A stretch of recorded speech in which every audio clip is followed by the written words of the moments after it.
Bonjour à toutes et à tous, nous sommes ici à l'auditorium au siège des Échos, le Parisien.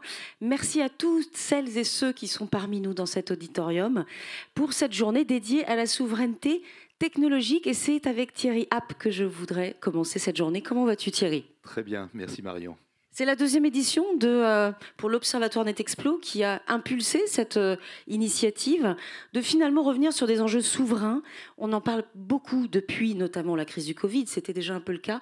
Là, c'est vraiment majeur, c'est un sujet que l'Observatoire prend au sérieux avec notamment cette journée où on va écouter différents chefs d'entreprise pour savoir comment justement garantir cette souveraineté, Thierry. Oui, tout à fait. C'est la deuxième édition de cette journée qu'on a intitulée Les nouveaux horizons technologiques de la souveraineté numérique. Je rappelle que cet observatoire a été créé par Télécom Paris et NetExplo.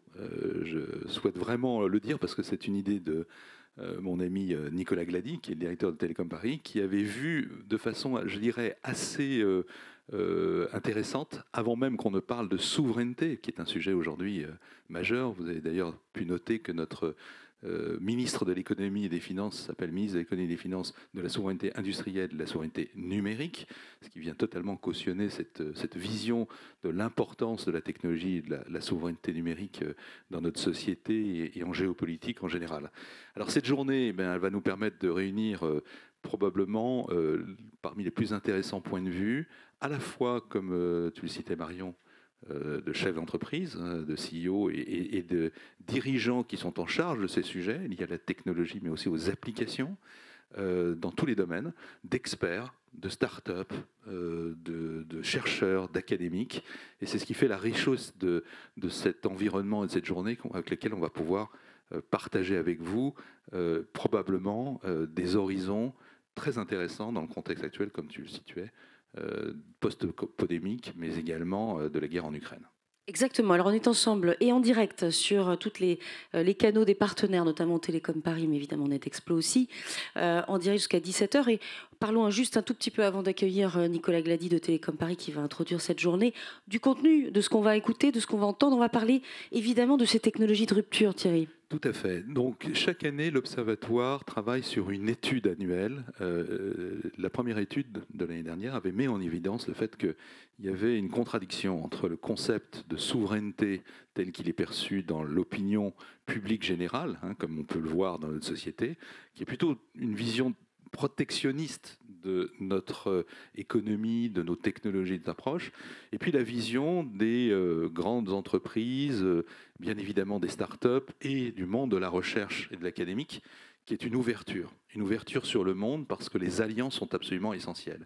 Et c'est la raison pour laquelle cette année, nous avons travaillé, notamment Navid Bouni de Télécom Paris et Sandrine Catla de NetExplo, sur une étude avec des grandes entreprises partenaires que je tiens ici à remercier, que ce soit Capgemini Invent, que ce soit EDF, que ce soit Crédit Agricole et Village Baïséa, que ce soit DocaPost, je pense également bien sûr à Orange Business Services, je pense également à Renault Group, à Thales et à Valeo.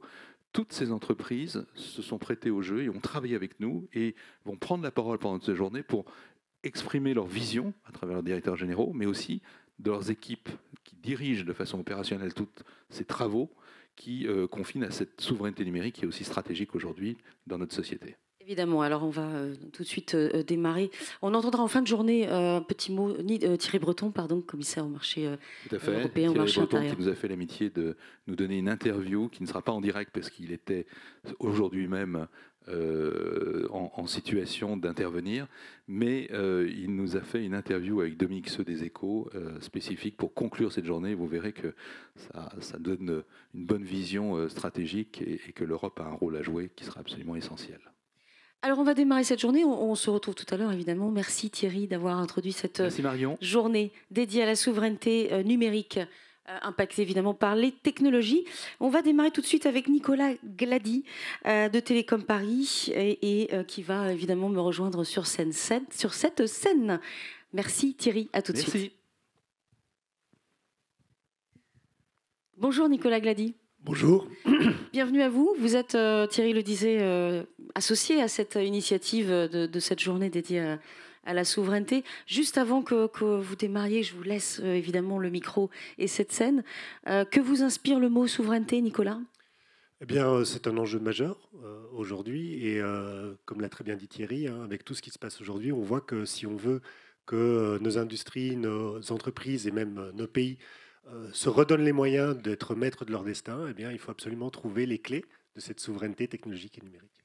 Exactement. Alors je vous laisse évidemment la parole. On se retrouve juste après. C'est à vous. Bonjour à toutes et à tous. Alors c'est un honneur pour moi d'ouvrir cette deuxième édition de l'Observatoire Technologie et Souveraineté Numérique qui a été créé sous le haut patronage du secrétariat d'État en charge de la transition numérique. Souveraineté numérique. Les mots sont importants. Lors du lancement de l'Observatoire au printemps 2021, nous avions insisté sur l'aspect central de ces deux termes pour notre futur commun. Ils présentent une vision assumée, française et européenne d'autonomie stratégique. Depuis, le ministère de tutelle de Télécom Paris, l'école que j'ai le plaisir de diriger, a repris ces deux mots dans son intitulé. Il ne s'agit pas d'un point superficiel, mais de la réalisation pour notre gouvernement que cette question est bien centrale pour l'économie et le destin de la France et de l'Europe. Alors, cette année, l'Observatoire s'est penché sur les solutions à mettre en œuvre. Comment permettre l'avènement d'une véritable souveraineté numérique? Quels exemples concrets de priorités technologiques et industrielles? Quels sont les leviers d'action pour créer des écosystèmes technologiques de confiance? Et sur tous ces sujets, nous devons tenir compte, comme on l'a dit dès le début de cette journée, du contexte très particulier dans lequel nous nous trouvons aujourd'hui. Il ne fait aucun doute que nous sommes dorénavant dans un monde où l'aléa devient la norme. Crise sanitaire, crise géopolitique, crise énergétique et bien sûr crise climatique. Les dirigeantes et les dirigeants doivent désormais être en capacité de répondre à tous ces enjeux d'une complexité inédite. Et en même temps, du point de vue technologique et industriel, les systèmes de solutions qui doivent être mis en place requièrent une vision long terme de notre futur et le temps nécessaire à leur développement. Les dirigeants technologiques et industriels actuels doivent plus que jamais articuler complexité et agilité, réactivité et planification, un mot qui devient la mode, compréhension technologique et humaine. Tout un programme. Face à ce défi, nous avons le devoir d'incarner une vision résolument positive pour répondre collectivement et d'une manière inclusive aux transformations nécessaires. Mais comment? Notre réponse est claire. Nous ne retrouverons notre autonomie stratégique qu'en créant des écosystèmes d'innovation technologique de confiance pour toutes et tous. Ensemble, avec chaque partie prenante, acteurs publics et privés, chercheurs et entrepreneurs, élus, étudiants, étudiantes, citoyennes et citoyens, c'est pour cela que notre observatoire met en œuvre ce qu'il prêche et que nous avons une telle diversité de participants. Nous allions la rigueur de la recherche académique, l'agilité de l'innovation et la connaissance des métiers et des processus industriels des entreprises. Tous ces acteurs sont bien présents parmi nous aujourd'hui et je les en remercie. Pour toutes ces raisons, Télécom Paris est fier d'avoir créé cet observatoire avec NetExplo. Nous nous inscrivons pleinement dans la raison d'être de notre école, qui est de former, imaginer et entreprendre pour concevoir des modèles, des technologies et des solutions numériques au service d'une société et d'une économie respectueuse de l'humain et de son environnement. Cette dynamique de l'Observatoire, alliant industriels et chercheurs, est aussi caractéristique des écoles, des ministères techniques, puisque je rappelle que nous sommes une école du ministère de l'économie, des finances et maintenant de la souveraineté industrielle et numérique. Donc, qu'allons-nous voir aujourd'hui? Je ne vais pas trop dévoiler la journée, je ne vais pas spoiler, mais nous aurons bien sûr des interventions de grands décideurs, des chefs d'entreprise, de chercheurs et de politiques.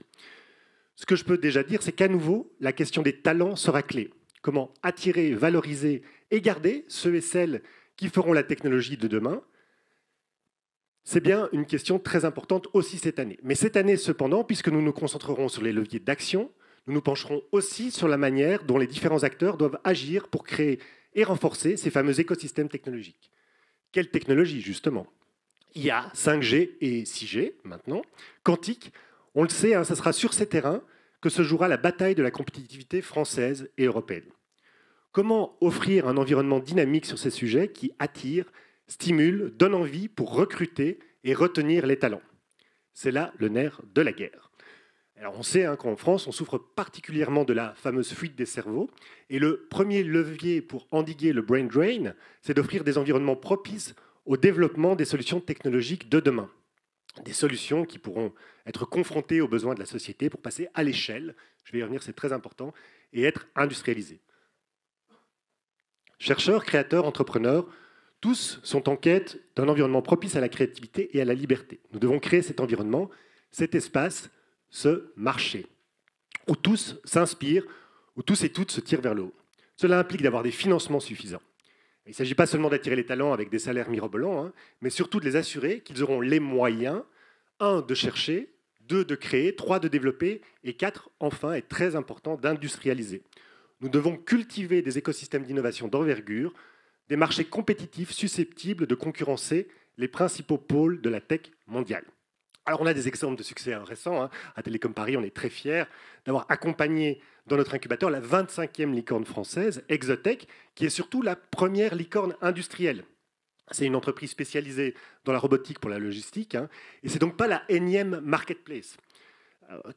Cette entreprise a su allier les forces de chacun avec tous les différents acteurs, les VC, les venture capitalistes, les écoles, le soutien de l'État, réseau d'entrepreneurs et de dirigeants.